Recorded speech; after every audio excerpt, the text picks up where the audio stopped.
Hi again. This is a quick lesson that you can do on digestion and human anatomy as it relates to nutrition.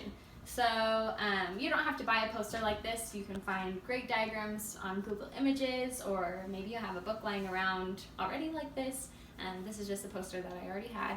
So you can do an overview of all of human anatomy if you feel comfortable talking about the difference between bones and muscles and blood vessels. I think kids can get really interested in that.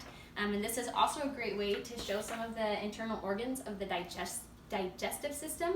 And when you talk about the digestive system, you can also talk about nutrition and food.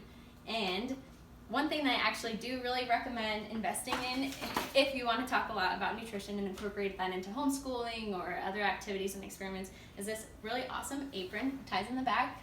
I bought it on Amazon. I think it was like $20, and it has Velcro organs.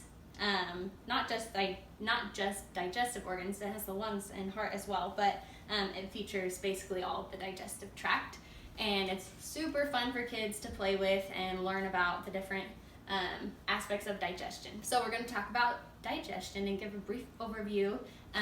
Again, there's plenty of resources online. I'm sure you can find some really fun videos about digestion on YouTube if you wanted to learn, but I'll just teach you a very simple overview. Digestion starts in the mouth. We call it mechanical digestion. That's basically chewing, right? So if you're eating a banana, the banana enters your mouth as a banana, and before it leaves your mouth, it's been mechanically digested and chewed, broken down. And one thing that really helps in part of the mechanical digestion, other than your teeth and your tongue that are helping to move that food around, is your spit. Your saliva contains an enzyme called amylase, and amylase breaks down carbohydrates. So carbohydrates are found in fruits and vegetables, but we commonly think of them as being found in grains. So like a piece of bread, if you're chewing a piece of bread, the amylase in your spit will basically break that down into simpler sugars, like table sugar or glucose, right? And so that just helps kickstart the digestion that's going to take place throughout the rest of your digestive tract. So that's the mouth. After the mouth, you swallow your food, and then it enters your esophagus, which is this right here, your esophagus. And your esophagus is a really, really cool part of your body because it does something called peristalsis, which means that it's this anti-gravity feature of your body where your muscles move in one direction, pushing that food down. And it works, like I said, despite gravity. So if you're floating in space, you can still swallow your food.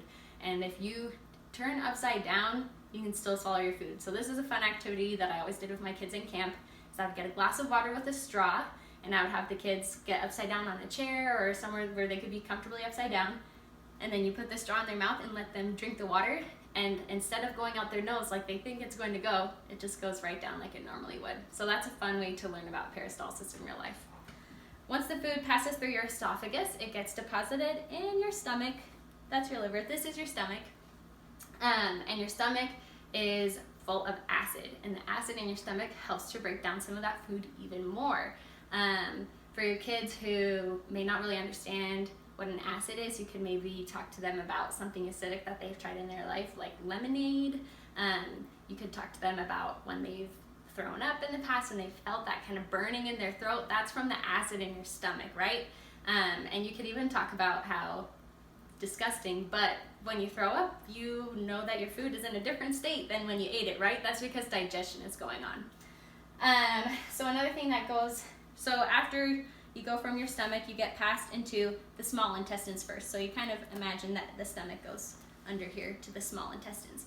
And the small intestines, it's almost a misnomer because they actually are huge, like lengthwise, but they're very skinny compared to the large intestine, which is thicker.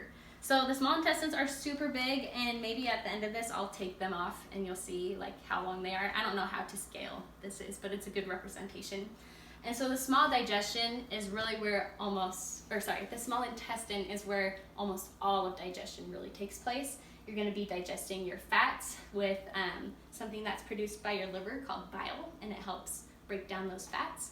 Kind of like the way that soap breaks down grease, it's a very similar approach to breaking down the fats in your body. Your small intestines also help break down proteins and the carbohydrates that your mouth was working on before. And so that takes quite a while.